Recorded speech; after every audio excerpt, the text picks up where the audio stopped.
And typically the limiting to your growth is not, Jimmy's burping over there. It's really bad. Go, keep on going. I tried to warn you. I'm sorry.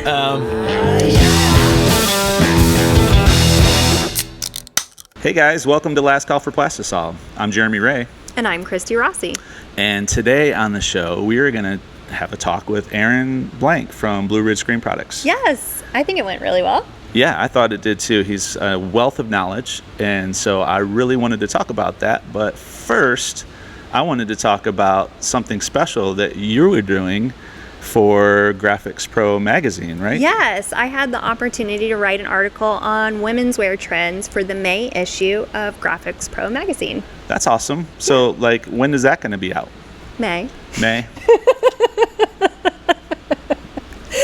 I don't exactly know when, but I know it's the May issue. So May issue. All check right, your mailboxes. So yeah, if you haven't subscribed to that, subscribe. If you don't know where to go to graphicspro.com probably. Yes, and then we'll also put it on the Instagram once it comes out. We'll put it on the Instagrams and all of the and what's really cool about it is my daughter took some pictures at my shop, and all her pictures are going to be in the magazine too. Awesome.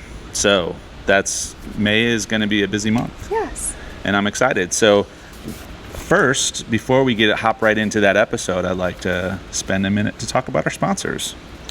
So do you want to read your sponsor? I'll read first. Okay. We're going to go a little out of order this time. Blue Ridge Screen Products. Are you looking to up your print game?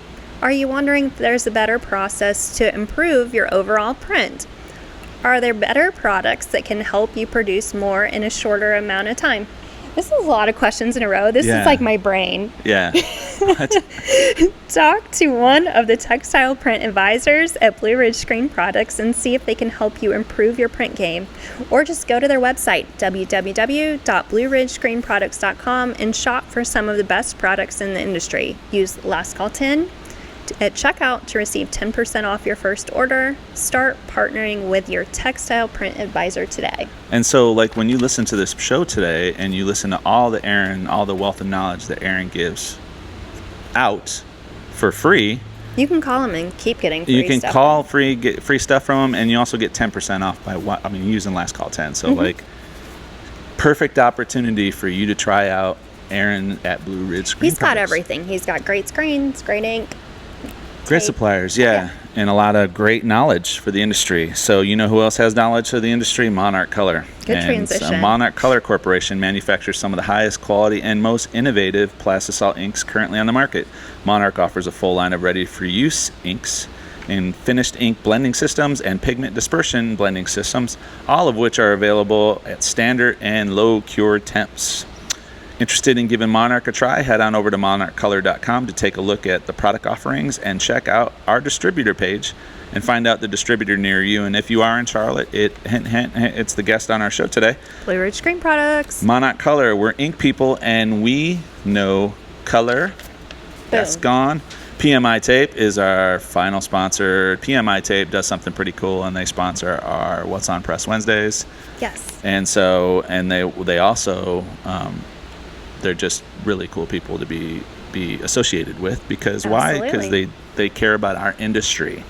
And so have you ever tried taping a screen with painter's tape, or worse yet, masking tape? Don't do that, guys. Don't make that same mistake that other people are making because all tape is not created equal. PMI Tape is specifically formulated and designed for the screen printing industry to help increase the efficiency of your shop. PMI Tape will always peel cleanly with no sticky mess to clean up. I can attest to that. I can too. Yes, it's PMI Tape. Roll with efficiency. Perfect. And I'm just throwing away pieces of paper. Yeah, it's been that kind of week for him. And so go ahead. Yeah, guys, I hope you enjoy this episode. Aaron was a pleasure to have on the show, and I think the knowledge that you'll get from this episode is very helpful. Today, we are drinking Cheerwine from Noda Brewery. Cheerwine Ale. Cheerwine Ale, yes. And did you grow up drinking Cheerwine, Jeremy? No, I'm not from the South. Oh, where are you from? Do I even know you? I'm from Toledo, Ohio. I had no idea, guys. It's my clean accent.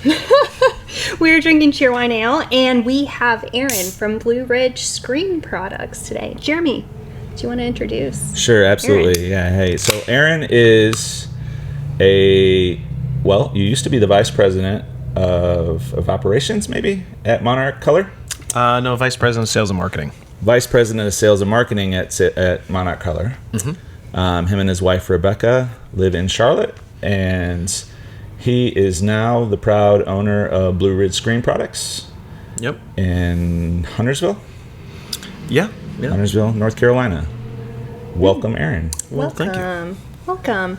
Well, we are so excited to have you, and you are drinking Miller Lite. I'm excited to be here. Keeping it classy. Keeping it classy. All right, I'm going to taste this. Okay. I don't know how I feel about it, to be perfectly honest. Wow. It's tart. I don't know if it really tastes like Cheerwine. I don't think it tastes like there's a hint of Cheerwine, but it says artificial cherry flavors. Okay. And Aaron, before the show, you told me that you would have had this Cheerwine ale before. Yeah, I had. Yeah. Are you a fan? It's okay. They're not a sponsor. Yeah, it's. I would say it's not my cup of tea. I will say, anybody that sponsors will love your beer. Mm-hmm. Yeah. Mm-hmm. This is not an official sponsor, so Noda, we will like your beer if you actually sponsor us. I do like some Noda I do. Yes. beers. Yes. I will put that out there. Yes. They're Hop, Drop, and Roll. That's more on the in the jam session is what I like. So Yeah, I think that's really popular. So Aaron, how did you make the transition from Monarch Inc. to Blue Ridge Screen Products? Oh wow, the story. Yeah, give it to us. Oh well, how much time do we have for that's today's not episode? much. No, I think it just came out of it really developed through the COVID years where you don't get as much global travel as I used to get, and I will say from the local screen print community, it everyone seemed to have a thirst for someone who had extensive screen print knowledge. Okay. And more of a consultative approach, and someone who could actually go out into facilities and really help them hone their craft. And I think after hearing that enough times, I think it just, eventually you just hear it enough times, you're going, okay, I got to do something about it. So Solving the problem in the market. yeah, so we saw a problem and thought, Blue Ridge would be a great solution to that problem. And where'd you come up with that name at? Well, we came up with that name because we live kind of in the Blue Ridge area. Mm-hmm. The region that we cover is all part of the Blue Ridge Mountains, and my family loves the mountains, so we hang out. Oh, cool. Yeah, we do a lot of. We spend a lot of time in the Blue Ridge Mountains. So, And Aaron, you have your wife Rebecca, and then how many kids do you have? we have 6 kids. Holy crap. moly. I stopped at 2. 6 kids. All right. Yeah. Awesome. And how Yeah. many times have you hit your head? Not enough. Dead insult to injury. They're all teenagers. Oh my gosh, Okay, that's yeah. crazy. Aaron is very knowledgeable. I've seen you on Shirt Show, other podcasts. I've seen where you have done speaking engagements in Canada, I believe. Yep. At one Yep. point, you're a go-to at ISS shows and that type of thing. So I see a lot of people around your booth when you were with Monarch, and so you are a wealth of knowledge. And so we kind of want to dig into that today in our episode. Yeah, so today, one of the questions that I get a lot is, Christy, how did you decide when to make the journey from a manual screen printing shop to an auto shop? And I've heard this talked about by a bunch of screen printers, and everybody kind of has a different journey. And I know you've seen a lot of screen printers in your day, Aaron, so I am so excited to pick your brain about what information we can bring back to our screen printing community about what's the best way to do this and not screw it up, and making that big jump from a manual shop to auto. So first off, I'll talk about my journey from auto to manual. I've had my auto about 4 years, and I run a Workhorse Freedom Express.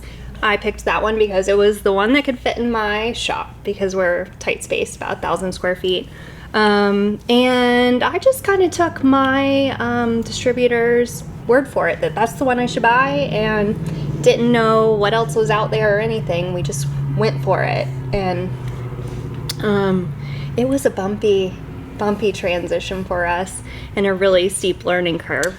And she's not telling the whole story too. You had a big job for Yeah, we for had the news channel. Yeah, right? For the local weatherman, we had a big charity job going on. It kind of exploded right at the same time that our auto press was being delivered, and it was a nightmare. Yeah, so that added all kinds of fun to the Jeremy, how did you make the transition? So I was like most of you guys out there that are working in the manual world. You get to where you're printing a lot and your elbows start hurting, right? And you're putting in extra hours. And so I was like, you know what? Auto's not where I need to be. I need another manual. And so I went to the screen printing show, Graphics Pro Expo to be exact, and I talked to Vastex. And while I was there, because I already had a Vastex manual printer, and I said, and the guy that was selling the Vastex said, why do you want another manual? And I said, well, because I'm tired. I work long hours, and I just need something that can handle more production. And he goes, let me ask you a question. Do you go home, at night tired like every single night, and do your elbows hurt? And I was like, yes, both. And he goes, you should have been on an auto a long time ago. He goes, and we don't sell autos. At that time, they didn't sell. I don't think they sell rocks now. I think so. So you need an auto. Yeah. And so there was no auto manufacturers there. So I went home and was convinced that was the time to do it. So, yeah. So, Aaron, when do you think a shop should make the transition from manual to auto? What are some good markers? Oh, that's a tough question to answer. First off, I'd just like to say thank you and for having me here, for inviting me. It's a privilege. I appreciate it. We like to talk, so we haven't even let you talk yet. No, I just appreciate the invite. Appreciate the opportunity to speak to everybody out in the screen print community. And before I answer that question, I did want to elaborate a little bit on another aspect of why I'm doing Blue Ridge. Is the other aspect of why I'm doing Blue Ridge is I really feel this need and this thirst to bring the screen print community together, especially in the South. There seems to be quite a bit of a disconnect between all the screen printers, and no one's really talking, right? And I really think if we just come together as a screen print community, that we can help each other out and grow as a community and be better at our craft than if we're just hanging out by ourselves and really trying to feel like we're going at it alone. So I really want to give everybody a platform by which that everybody can communicate and discuss and have an equal opportunity to share ideas, and especially if they're using similar products on, hey, what's working for me, what's working for you, and then they can collaborate and everybody gets better. So that's really the core effort of what we're trying to do. Yeah. And Jeremy and I have a similar goal in mind for this podcast is we want to create a community. The brewers, Jeremy, you always attribute it to the brewers, collaborate and work together and push beer forward. That's what we want to do with screen printing too. Like, let's share knowledge. Let's all get better together. And not be competitors, but be partners. And make the entire industry better. Absolutely. And I think that's what's great about you, Aaron, and I've heard you say it before, that you want to partner with screen printers, not just sell screen printers things. Yeah. Correct. I have, if someone's looking for just someone to sell them stuff, that's not me. That's I'm really looking for that, partnership that through co-collaboration you're getting better. I've just as much invested in your business and your success as, probably not as they do, but I'm just as invested in your success as anybody else is. So to me, our success is going to come from your success. Absolutely. So the better a screen printer I can make and help you be, then ultimately that will come back around and help us be a stronger company as well. Yeah. So to answer your question, when do you go from a manual to an auto? Again, I think for everybody it's slightly different. But I think once you get to that point where, you're realizing, okay, my manual is full all day, every day, and I've got a backlog of jobs. And I'm just trying to figure out how am I going to get it all done. At that point in time, you're probably 6 months too late. Yeah. Because it takes you 6 months to get an auto. Yeah, it does. You know, you're looking at 8 to 12 weeks to get an auto. So, true, most manufacturers are going to have that kind of a lead time. So by that time, you're already a little bit behind the 8 ball. So you really need to start looking at that. Once you're consistently, 3 to 4 days a week, you're pretty full. That's when you need to start looking at, okay, now's probably the time for me to start considering an auto. And do you think people should consider that before adding another shift, or is it kind of just wing it whether or not? Well, so in my viewpoint, I look at it through dollars and cents. An auto is going to cost less than a whole nother shift. So if I can produce the amount of 2 shifts with an auto with 1 shift of people, then I'm ahead of the game because it's going to cost me less money. Yeah, that's a great point. It's going to be more profitable. Yeah. So my next question is, what are the different brands of auto, and what do you think is the best attribute of each brand out there? Oh, well, that's a tough one. So I will say there's definitely tiers of manufacturers, and I will say to not offend other manufacturers, I Sure. probably don't want to get into who's in what tiers. Right. Sure. But you've definitely got your primary manufacturers, which is Anatol and Rock and M&R and MHM and Workhorse. You've got Brown. Who else is out there? Everybody says Brown. Yeah. And I'm sure there's a handful of other ones. And the number one question I always get asked is, well, what auto should I get? When I'm thinking about going from a manual to a. Yeah. And here's my answer to that one. It's whoever's local, and who's going to support it on a local level, right? Yeah. So And that's absolutely fair. Yeah, because of service. Absolutely. So, although let's just say you may want an MHM or an M&R, but there's no one really local that supports it. There's no one really local that services it. Okay, that's probably not the direction you're going to want to go. So, again, all part of partnering up with, that distributor or that business partner, the collaboration effort that we were talking about. It's really, okay, who is going to advise you?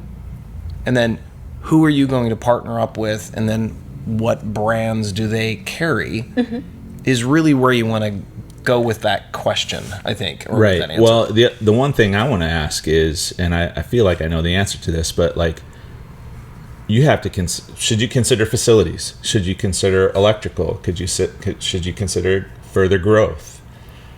Oh, for sure. So footprint, obviously, that's a major consideration. Right? So some of it you got to look at is just a cost of doing business, right? So I get this question all the time: is, well, should I stay in my garage or should I go get a facility? Right. So We could do a whole episode on that. Right. Yeah. Absolutely. I will say there's no direct answer to that, and the reason for that is I don't know what kind of electrical you're able to get at your house. Sure. My ultimate answer to that is don't move unless you have to. Right? Save your profits. Use it because you're going to need those profits for growth later on. Right. So if you can do it in your garage, if unfortunately someone has to take the hit and their car is now in the driveway rather than in the garage, well then so be it. Yeah. If your kitchen ultimately ends up being your shipping and receiving area, well, so be it, right? Because all that money you save, Yeah. all that money you save, you're eventually going to need once you do grow.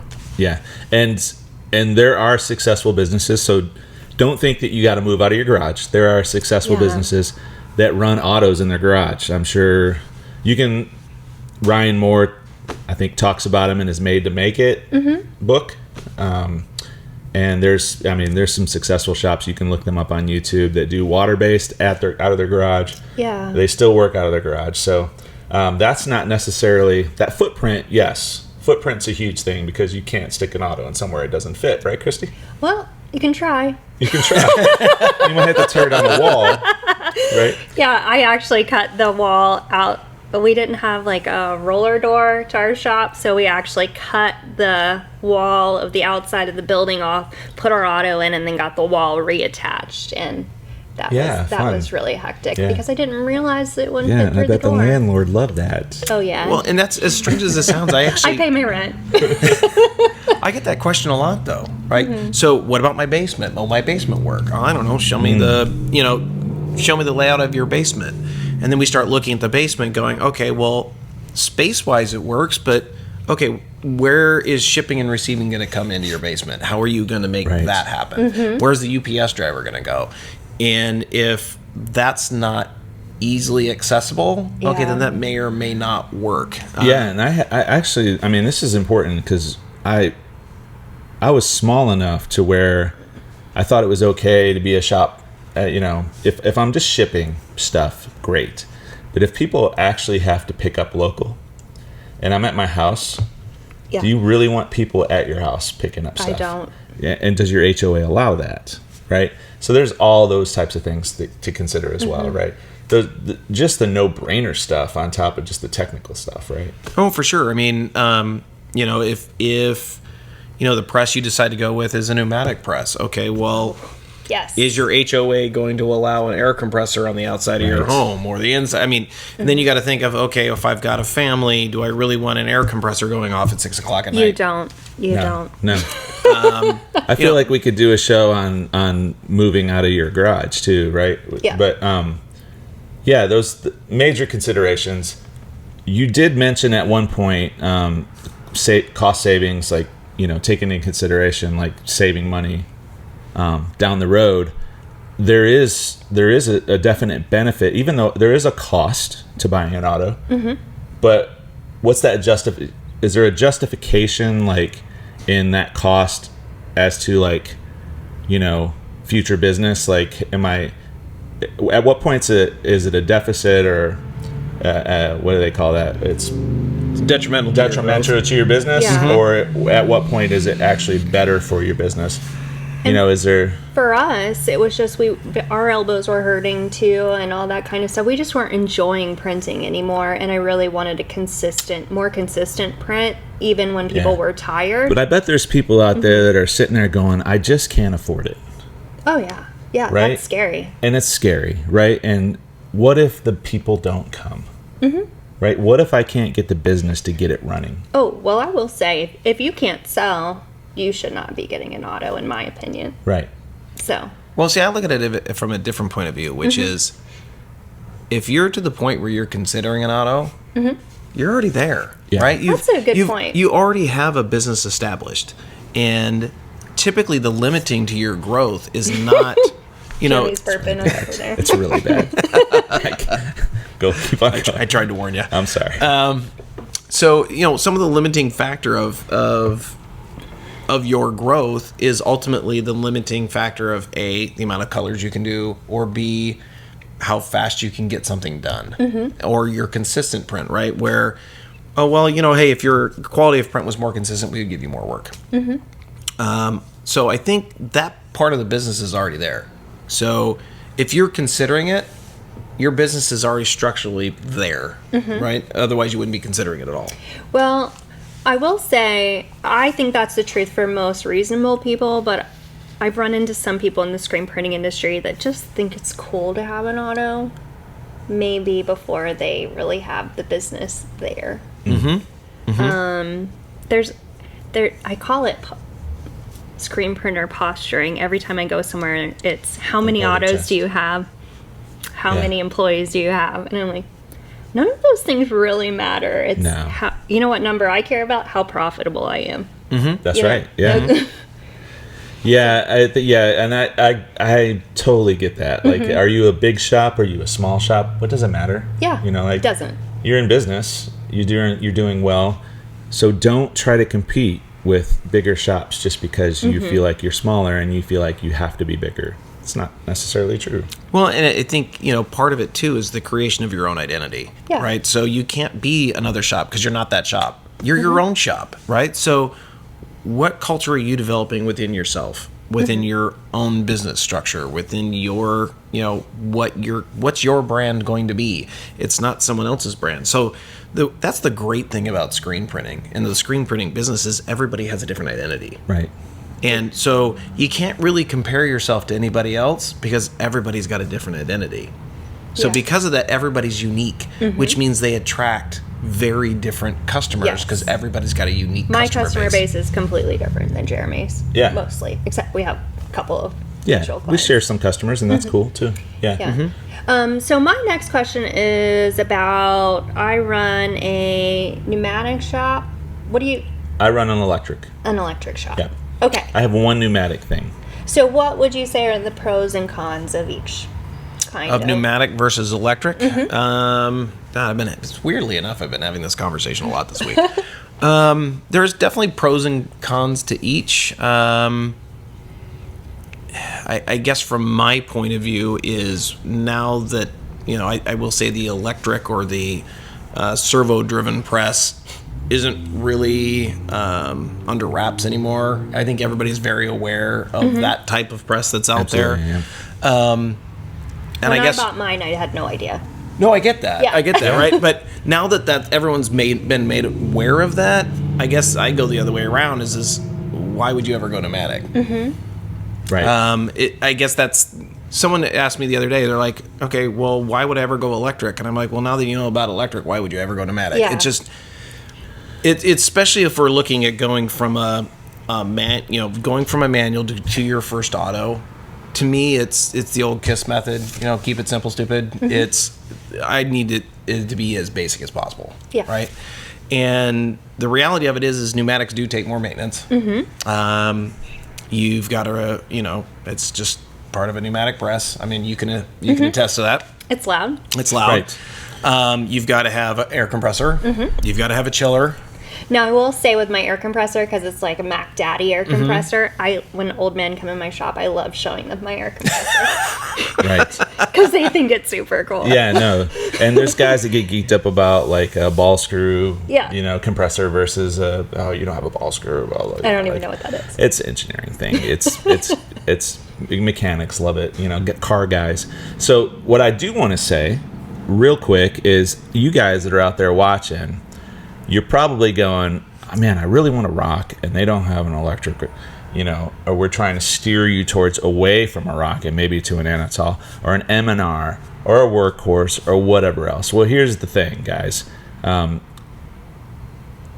M&R, rock, and what workhorse.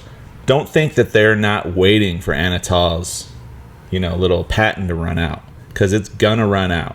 And so rock has an all electric in the wings, and so will M&R, and so will workhorse. And so this conversation may be early on for you guys out there, maybe making that decision to move. And yes, Anatol is the only one, and Brown right now is the only ones that have that servo-driven thing. But just wait, it's coming from everybody, because everybody knows that a servo machine is an upgrade. The quietness, you go to a show, you can talk to each other. Over the actual press and not hear the compressor, hear the cylinders. Everybody knows that the maintenance is a lot more on a pneumatic, right? So don't think that just because you're all green or you're all blue that you can't, eventually get one of those, because it's all in the works. It's gonna happen. Oh, for sure. But I think the other part of that, when we're talking about pneumatic versus electric, is the number one question I get asked all the time is well, if I go electric, I can't put that much electricity in my house, or our building isn't wired for that. It's just going to take too much electricity. So over the last week, I've been doing a lot of calculations on the amount of amperage it was going to take between an electric press and a pneumatic press. And lo and behold, drum roll please, an electric press actually takes less electricity than a pneumatic press. Oh, really? Yes. Yeah. So if you add the electricity needed and the amperage needed for a pneumatic press, add the compressor, then add the chiller to that, plus the flash units, ultimately you end up with a higher amperage load than you do if you go with an all-electric press. Interesting. No, that makes sense, because you pull them. Yeah, my building doesn't like me right now. Yeah. Yeah, you're burning stuff. I am. Yes, Well- there's weird smells coming from the ceilings. It is. My landlord's always like, "You're running too much equipment." I'm like, "Well, I already sealed the door. I can't get out, so you're stuck with me." Yeah. But there's a couple of phenomenons though I'd love to chat about when Sure. it comes from manual to your first auto. So again, if you guys are considering, moving to your first auto and hey, is this the time for me? I will say there's a weird phenomenon that both of you guys can probably attest to and speak about, which is the weird thing about I don't think I have enough work to fill an auto. Right. And then within 30 days of getting your auto, what ultimately ends up happening? Oh man, you're bucked. Yes. Yeah.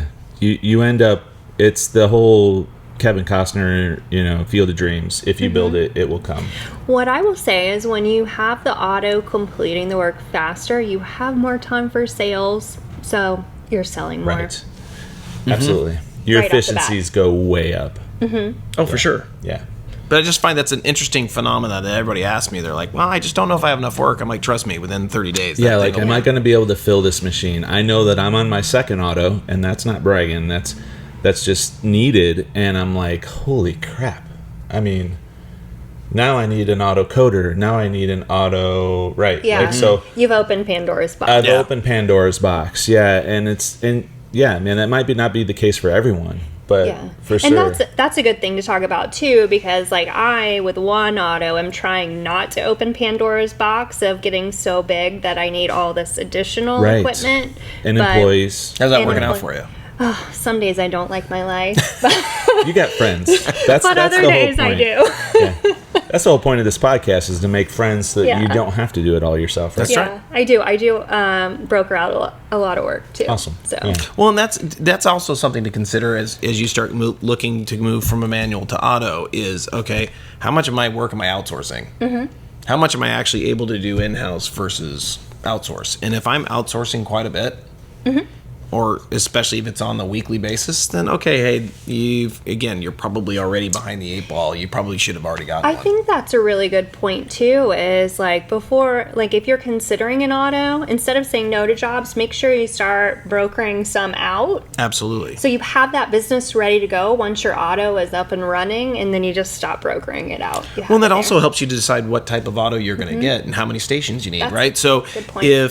if you found that, okay, well, I've got a 6.4 manual at home, and that's what I've been using, and I've been getting a lot of simulated process jobs that I've been outsourcing. Okay, well, then when you you get your first auto in, well, you certainly want to make sure you're going to be able to encompass all of that work. So you got to make sure you're going to get enough stations that you can do that work. One thing that I've been really interested in that I don't know the answer to, my press has clamps on the top and bottom instead of this. Jeremy, yours has The clamps side on clamps, the yep. sides. Yep. What's the difference in those? Is there a difference in the presses of side clamps or top and bottom clamps? Is one easier than the other, or what's the difference? Why do some companies use some and other companies? Some don't? companies have both side and front and back, Oh. all within the same scope of presses. So Okay. different presses have different designs. So Well, so I think it has to do with registration. You can lock in from the front and back. You still have to register side to side. Like if you lock them from the sides, you still got to register front and back. Like there's the adjustments and the registration and things. I feel like it comes down to a preference on how you like to register. All of them have tri-locks that work for it, or some type of registration system that works for it. So I feel like it's a designer's preference. It's probably because the patent was there for one, and then nobody wanted to copy it, so they went to a different version of it. They made, that's how it is in the engineering world. There's not like this NASA going on for screen printing. It's a lot of the things is just like, hey, we know the basic processes. You still got to use a squeegee to pull the ink. You still got to use a flood bar to push the ink. How do we do that and hold the screen in place at the same time? So without copying a design, probably just going to a different. So I don't think there's either way. I think that you're still gonna have to do, like, there's no benefit one way or another. I believe. But I feel like side clamps on a manual press are way better than one single clamp on the back of a manual press, because I would agree, because they have a tendency to droop. They tend to use a metal the tilt and everything. Yeah. Okay. And the more you print, the more it has a tendency to lose your off contact. I feel like the off contact on an auto with side clamps and a manual with side clamps stays pretty good. So that's my opinion on side clamps versus. I don't know. What do you think? I will say, if in today's world, if you're buying a press from one of your top 4 or 5 manufacturers, I don't think it really matters. Okay. Right. I mean, I don't think it really does. I think but you will see, as you look through different manufacturers, it's not just side clamps versus front clamps. I mean, you're looking at all the different flash, combinations and the different types of flashes. I mean, you've got newer flashes that actually register fabric temperature, which I got to tell you is kind of awesome. Especially if you print a lot on polyester, to ensure that you're never getting gassing out. During the flash process. Then you've got manufacturers that only do external flashes. That take up floor space, and then you've got other ones that do what's called a flashback. That's what I have on my workhorse. Yeah, so there's many different ways to skin the same cat. And my recommendation is for anybody, if you're considering an auto, is don't take the distributor's word for it. Yeah. Don't even take the manufacturer's word for it. Oh my gosh. Go call people. I mean, literally, you cannot call. I'm looking right at you guys. You cannot call enough people who use them, right? I actually would agree with you on that point exactly, is because I took the manufacturer's recommendation for the size of print I was able to get from my auto, and it's not what I'm able to get. And after I got it and realized that I couldn't get it, and I talked to other people with the same press, they were like, oh yeah, you can't. Spin marketing. Yeah, so I feel like there are people out there, and you know who you are, that basically rely only on the salespeople. And then there are people out there that actually go online, look at the videos, look at the Instas, and see somebody running it, and will actually call them. Yeah.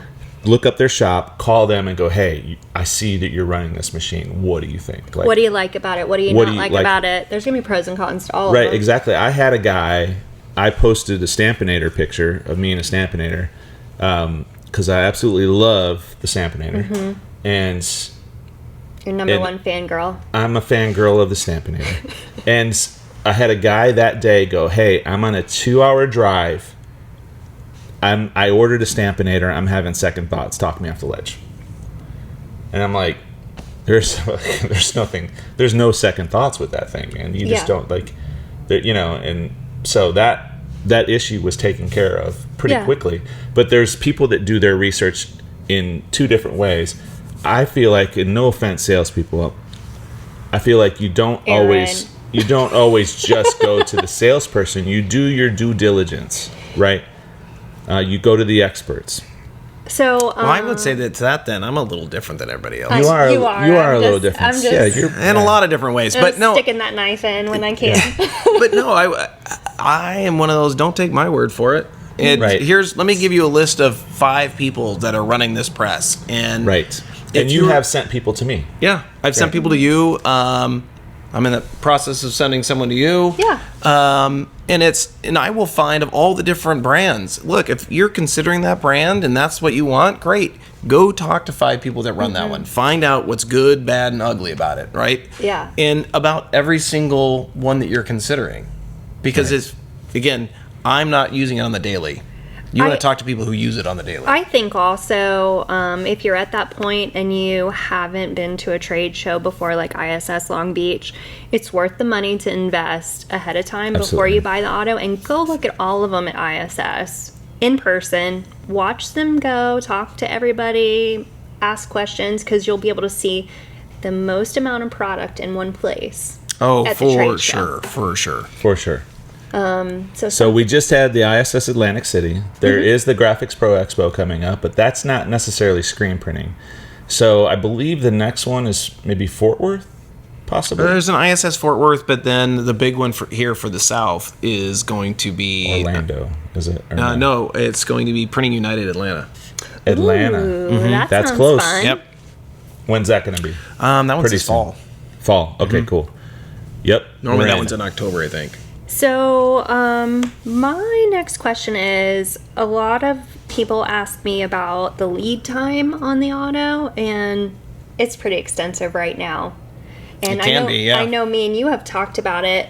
There's so much stuff to do before, like from the time you place your order for your auto to the time it gets delivered in your shop, that people might not think about right away. Oh, for sure. I would say that most people, when they think of a 12-week lead time, like, holy cow, that's a really long time, right? In my viewpoint, it's the other way around. It's, oh my God, it's going to be here in 12 weeks, right? There is so much to put together. Yeah. And part of that is you have to work with somebody who can get your process put together.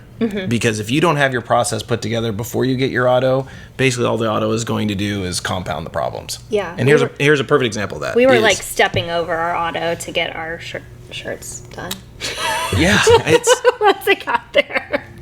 yeah, it's great. It's here now. What do I do? But no, a perfect example of that is, okay, let's just look at emulsion for example, right? If I'm not emulsifying my screen right, as a manual guy, I don't really care, right? So I got to hit it one more time. Big deal.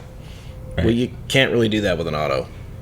So you really have to know, okay, do I actually have that process down right? Am I emulsifying my screens correctly? Am I using the right emulsion? Because again, emulsion that may work in a manual shop might not necessarily work for an auto. It's not saying it doesn't. It's just you just want to make sure that all those processes are in place before you get it. And in that 12-week period is the perfect time to actually hone that process to make sure it's in place before you get it. And, well, I mean, there's a million things. There's screen size. There's, like you talked about earlier, it's the print area. Yep. And what you want to do with that. There is, reclaim. There's employees involved in that. There's a different style of printing involved with it. You don't have the ability to be on top of necessarily every single print like you do when you're running a manual. And so when you mess up on a manual, you mess up one shirt. Ooh. When you mess up on an auto, Yes. you mess up on however many station shirts you have. Can we talk about that for Yes, go for it. instance? So like the error rate, like you don't get as many errors, but when you have an error, you've got 8 errors. Yeah, you've got a lot of errors. Right. Especially if it's the last station that has the error. Oh my gosh. That's when you catch it.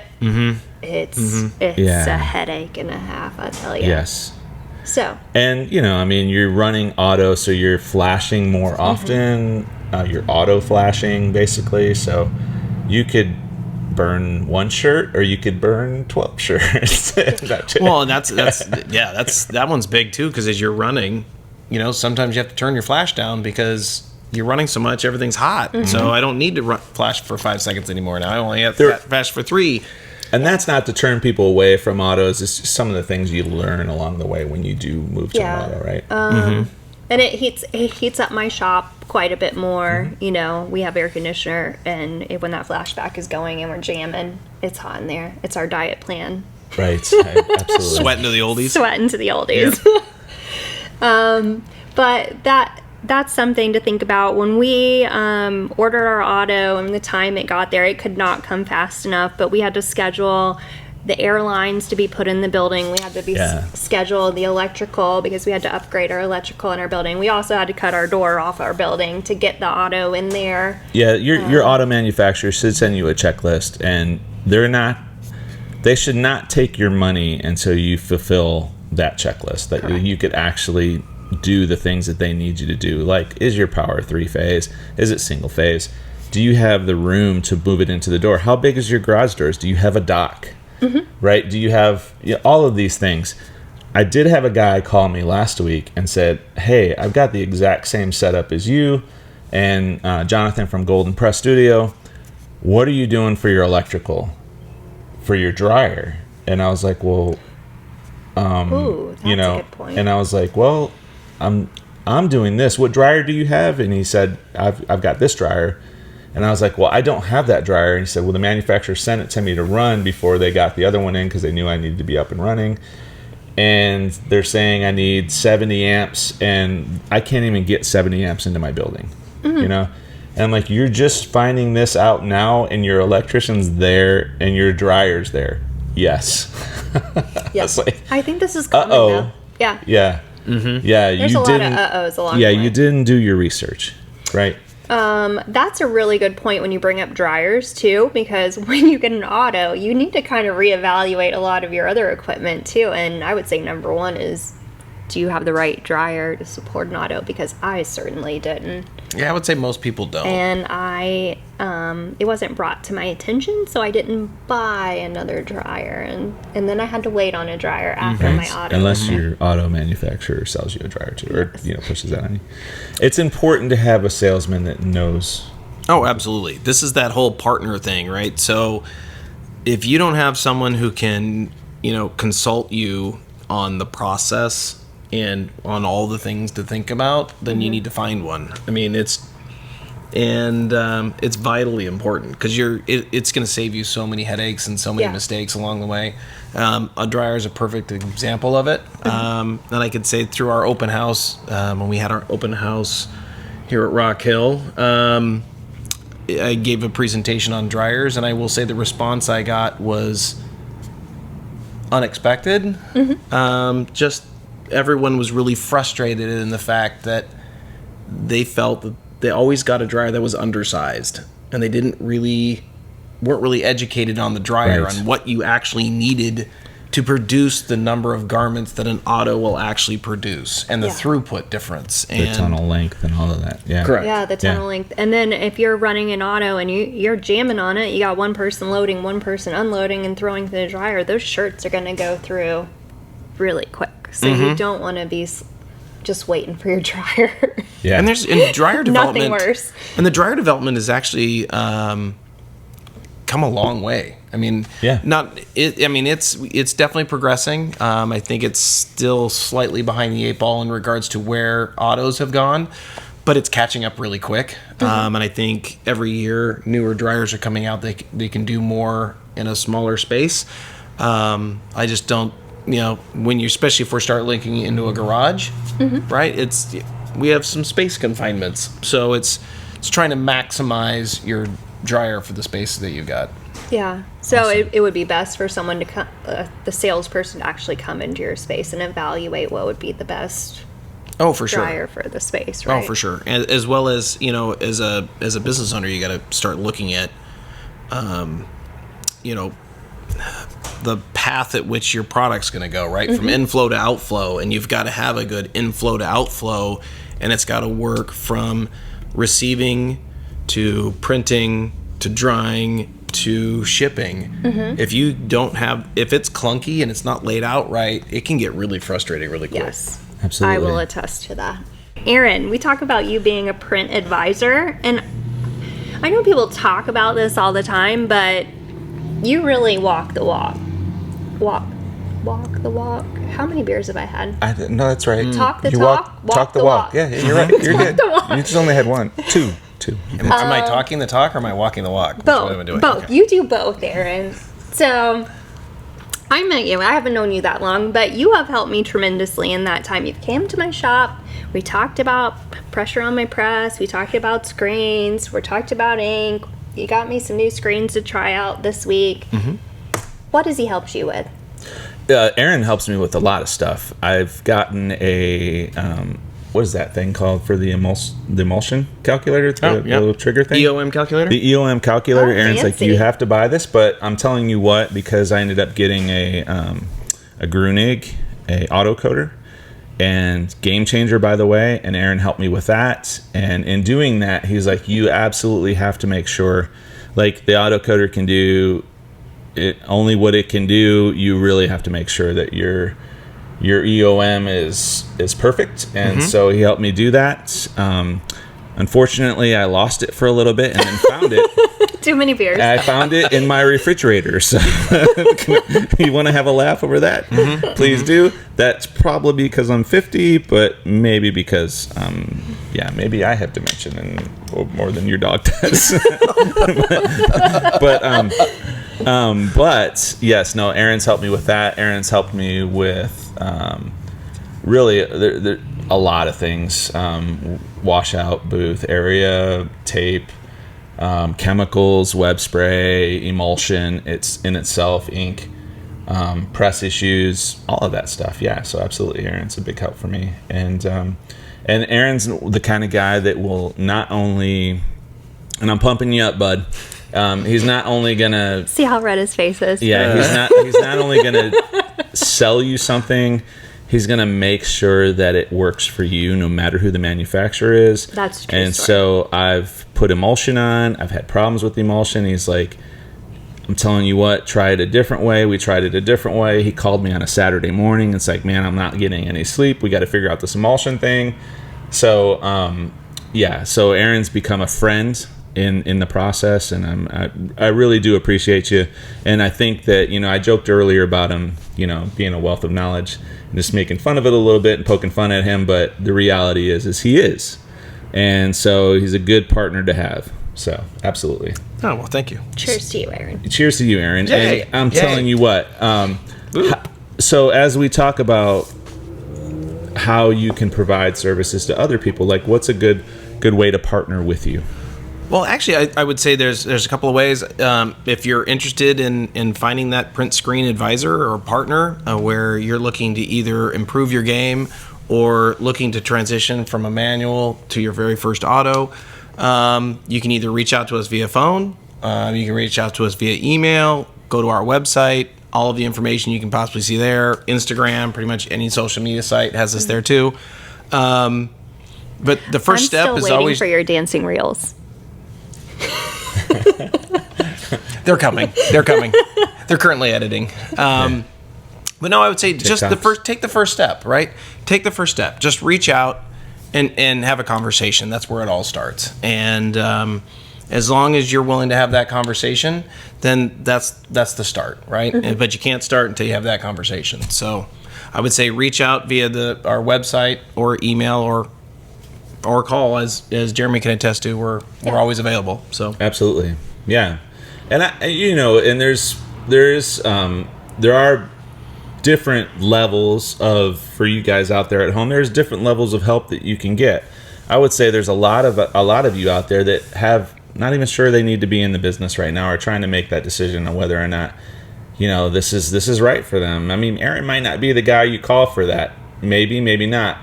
You might want to, look at, other shops in your area, look at the industry, do your research, right? There's a lot of things that you can do. Call us too. Text us. Yeah, you can call us in that case. Text us. Look us up online. But like, if you're looking to take your screen printing shop to the next level, I feel like that's your niche. That really is our niche. I will say, if you're trying to figure out how can I produce more with what I've got, that's us. If you're trying to figure out, I'm looking at growing my shop, what's the best way to grow my shop? Mm-hmm. That's really strategically where we're built. Right. We're there to help the people who are currently in the screen printing industry who really want to take it to the next level. And then we're here to help support and advise and help you get to that. Right. And this show, our show is all levels of screen printers. Mm-hmm. So there are plenty of opportunities for you to learn from us, and there's a ton of information out there that you can certainly go find online and different people that you can talk to. I would advise you not to just go to your local screen printing supply shop and just rely on what they have to say. Please, again, do your due diligence. Branch out. But you can certainly go to your local screen printing shop supplier and take a screen printing 101 course. Yeah, and I think there's some benefit too and some trial and error. Like, do some printing yourself, do some different emulsions yourself, do some different print techniques yourself, and have some intelligent questions to ask people when you're going to ask questions. But Absolutely. don't just go how do I print a shirt? That's what YouTube is for. Right. Well, that's actually the best. That's actually the best learning is after you take that screen printing shop is how many times you fail. Yeah. Because you're going to fail a lot. Yeah. Right. But you need to do that. Right. You've got to go through those fails before you truly understand. Okay, this is how you screen print. Yeah, I fail a lot, but I like that too. Or so you would think. And that's the thing is you're still gonna fail. Yeah, you're gonna fail. And so that's why it's so important to network with people that know what they're talking about. And I think that Aaron could even probably field your call and then get you in touch with somebody that you could probably. Oh, for sure. Yeah, For sure. That's awesome. absolutely. So you've been around the industry quite a long time. Tell me your most interesting story. Like, what's the coolest thing you've ever seen in a print shop, or like weirdest thing you've ever seen in a print shop, or just tell me something cool. What rating is this? I said the F-bomb. I said the Didn't you F word. like the explicit Yeah. thing? Yeah. tell me. I've already signed us up for the explicit side of things, so we're drinking beers. No, I will say the coolest thing actually I see in shops, and this is going to sound kind of boring, but I consider myself a print geek. So it's when you go in and you see something you've never seen before. Yeah. And something that is completely counterintuitive, but they figured it out. And the coolest thing for me was when I went into a shop probably 3 years ago, and in my head, when you start thinking about matte laydown when you're doing an underbase, in my head, I'm going, well, the more ink I put down, the more the fibers would lay down. Yeah. And that would be better, right? Especially if I go to after I flash it and I go a Teflon roller after that. Oh, well, the more ink I put down, the more it's going to roll down, the better it's going to be, right? Yeah. Until I ran into a screen printer who didn't do it that way. And he's like, no, you got to do it this way. You actually do a 160 first, and actually less ink you put down, the less it mattes. I'm like, what? That sounds completely counterintuitive. Yeah. Until he showed it to me both ways. Yeah. And I'll be like, I'll be damned. That is amazing. And I think that's the cool things that I get to learn when I go into shops, is because I go into so many, is you'll find those where people have figured things out that are really kind of innovative. And I think that's really cool. I know it sounds kind of boring, like that's the coolest thing I've seen, but No, We got to work on your definition of fun. sorry. Yeah, no, it's So you've seen. Have you seen? So you told me about the mixing system, and you were like, hey, I saw it in Dylan's shop. I think it was Dylan's shop. He had like almost an ice cream station. From It was the upstate. coolest From thing. upstate. Yeah. Yeah, from upstate. And he had like an ice cream station for his ink. It is cool. Yeah. So what is that? So tell us quickly about it. So for his ink mixing station, he actually built a table that he drilled holes in that are just small enough that when you put the gallon of ink in, the rim of the gallon of ink basically Holds. catch and that holds, is right? cool. So then basically all you do is take your quart of ink and you just go like Cleanup cards, just whatever. and you just scoop in the ink onto your scale, which is really cool. Brilliant. Yeah. The other thing I saw really cool was, have you guys seen those libraries where the walls fold? Or not walls, Yes, but where yes, the books, folding. Yes, yes. where the books collapse onto one another. Yes, yes. So if you're trying to create an ink library in a really small amount of space, if you get one where the walls all collapse upon one another, then you just unfold them and you've got ink stored on the inside. Oh, wow. That is nice. It is really cool. Yeah, that sounds like a lot of work.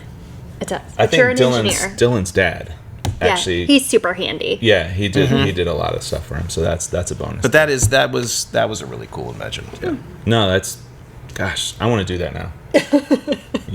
You're Especially always if you get looking a for scale. more I know. projects. Especially if you have a scale on it's on wheels. They basically have a little trough and your scale's on wheels and it just rolls from one mixing color to the next. Yeah, so I don't know about you, Chris. Have you seen anything cool? I mean, I saw when I was at ISS, I saw the some voodoo going on at M&R about they were putting down wet water-based ink. And then doing their digital squeegee over top of it, which was basically doing direct-to-garment on top of wet ink. Direct to garment. So they were screen printing wet water-based. Then doing direct-to-garment right afterwards. And so never having a flash in between and having a perfect print come out.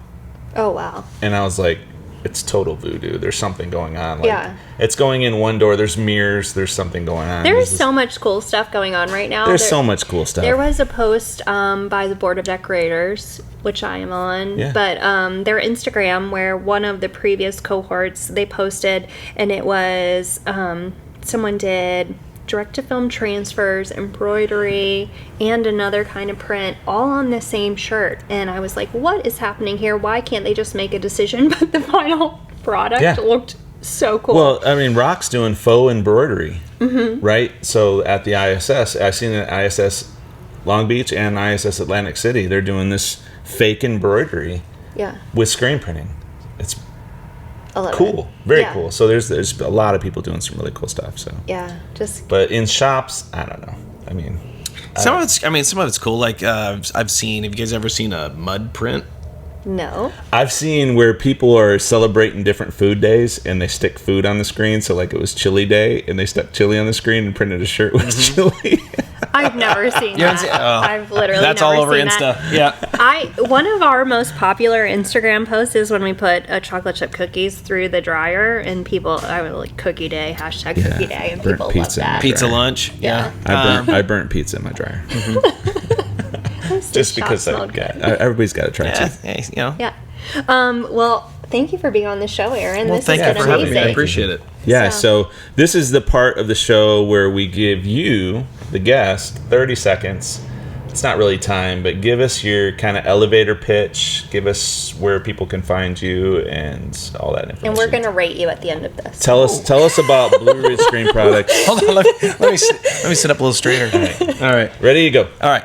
So if you guys are interested in upping your game and you want to be better than what you're currently at, then contact us at www.blueridgescreenproducts.com. You can reach us by phone via 704-815-6442. Or, like I said, send us an email at ablank@blueridgescreenproducts.com. Pretty much any email address at blueridgescreenproducts.com will get to us. And let us see if we can help you up your game.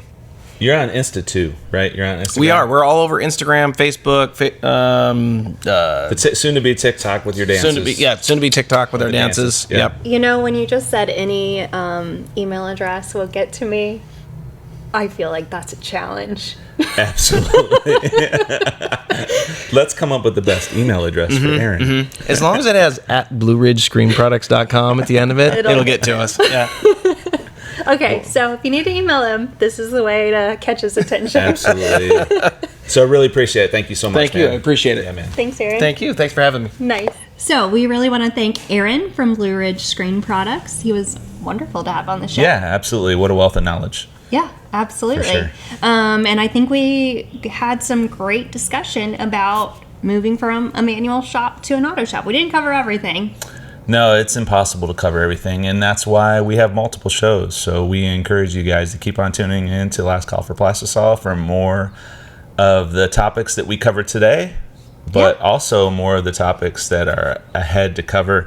And we really want to cover a lot of things. So. Yeah, and this is our plan all along, not to give you all the information, so you have to tune in again. That's right. So we want to thank you guys, and until next time, cheers.